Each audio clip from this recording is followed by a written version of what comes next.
dun sa ICC. Yung ginagawa nila na yan, lumalabas dito, di ba naalala ninyo nung panahon ni Duterte, sinasabi lang kung wala kang kasalanan, ba't ka natatakot? Yeah. Di ba? Ito yan. Alam niyo yung International Criminal Court, ano yan, very transparent yan at talagang napakapatas niyan as a body. Hindi pwedeng yung dito, yung kangaroo court minsan, o yung very unjust yung mga decisions. Doon talagang, kung malinis talaga, meron siyang ebidensya, mapapawalang sala siya.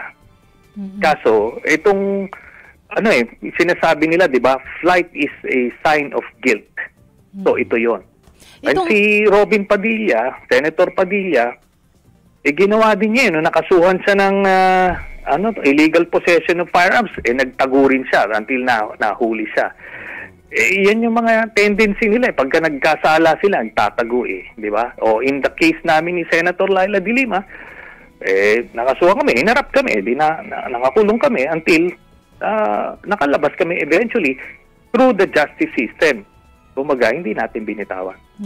Itong sinasabing arrest warrant para kay Senator Bato de la Rosa po ay wala naman tong expiration. Kumbaga walang refiling na kailangan na tipong may 1-year expiration. Tuloy-tuloy lang po ito. Yes. At kahit na yung inaasahan nila, sabi na magiging presidente daw si Sara Duterte sa 2028, which I doubt. Pero kahit na mangyari yan, hindi pa rin mawawala yung warrant na yan. Hindi siya kayang proteksyonan ni Sara Duterte kasi international commitment natin yan. Ganun lang po yan.